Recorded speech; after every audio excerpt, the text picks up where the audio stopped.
I'm here with FalleN after his International FURIA secured playoffs here at PGL Astana. So this has to be a good result, right? Considering the lack of practice for you guys. Hello everyone. Yeah, for us it couldn't be better than that. We're going through playoffs in the first tournament.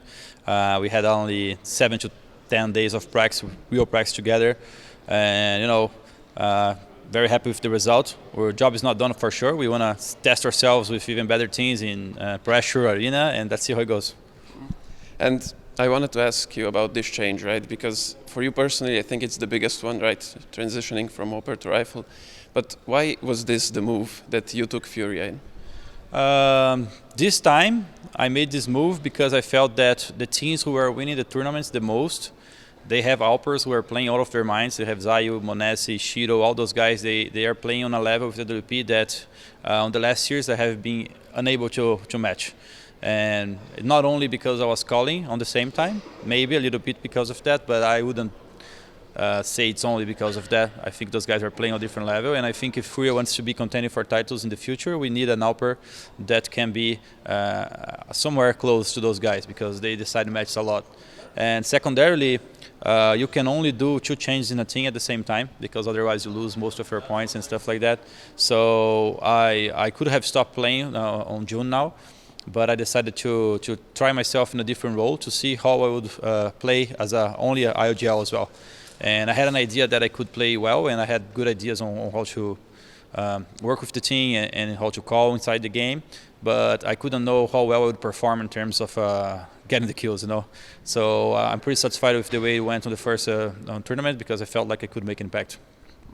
And yeah, I wanted to ask about your individual form here, right? Because you put up quite a lot of kills, so what is the hardest thing to adapt for you now, being an anchor and a rifle as well? I think the hardest part is playing some of the anchor sites. For example, B Mirage is the one that I struggled the most on this tournament so far, because normally I don't have much. I have some ideas on what you should do there, but when shit starts coming in, it's just very different. You gotta be used to it. You gotta be. I think I need more rounds under those situations to be really in control of what I need to do there. So yeah, I think the hardest part is soloing anchoring. So all respect for the tackles out there, for all those guys anchoring sites. It's a very difficult job.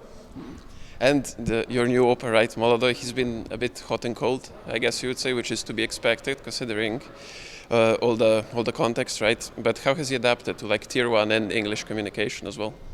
Communication in game, most of the times it's very easy because the words we say in game, they're very basic, and he plays a lot of Faceit games online, so he's kind of used to that environment. So I would say that most of the times he doesn't really lose any communication that's important. I feel like even though he's being a little bit hit and miss in some of the games, there are games which he decided a lot for us, and he's a very smart player in terms of connecting with things without really needing too much in micro, which I think is very important. He can see the big picture as he's playing the rounds, and I think that's something either you have or you don't, so I'm very happy about it. And I would consider molodoy someone who has to grow within time. Of course, I have expectations and I have hopes that he can be a very star player for us in the future, and as faster as it happens, it's better for us, but a normal thing is to be developed, right? So he needs more games in Tier 1, he needs more games under pressure, and the team and the staff is here to help him with everything we can because we believe a lot in his potential. And to touch more on the international move in general, right? A lot has been said about Brazilian buyouts recently, that they're way too big. So is that one of the reasons why you went international?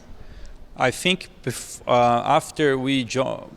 So the last time we were able to put the dream team in terms of the Brazilian team that we wanted together was in 2017-18 when we were in SK and we got the players from Games Academy, Taco and FNX. That's where I felt like that's the last time we were able to put some very, very good players from the team together. After that, we had an opportunity to try to get Castrato and Yuri from FURIA at some point, and that never happened. So that was first point where we couldn't really get the best Brazilian teams together, players together. And after that, I think there are a couple other opportunities where that didn't happen either, most because the buyouts are really expensive. And some of the players that really came up into the scene lately, they came from academy teams. And normally academy players, they will sign some contracts that don't really make justice for their careers, in my opinion, because you're kind of, one point of view, you're like, I'm getting an opportunity from this team and I'm going to sign a huge contract and it's going to be good for me, and that's true. You can see from that point of view. But on the other hand as well, sometimes the fees for transfer are not really set So I think the Brazilian players that are coming from academies and the Brazilian teams as well, it would be great to have some standards on how high these prices can go, because once a player is developed, he's kind of stuck on his own team, and sometimes, let's just say that maybe the other players are just not on the same level as this guy, and then Brazilian teams can never really get the best players on.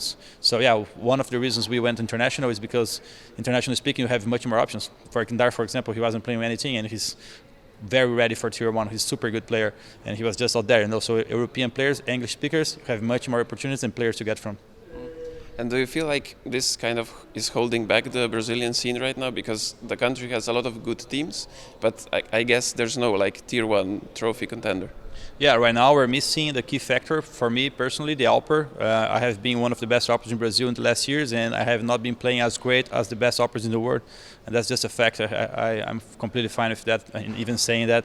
So we're really missing a star player in terms of Alping, and and also the fact that we cannot combine the best Brazilian players. Then you never know how far it could have gone. But I think the main factor is the Alper.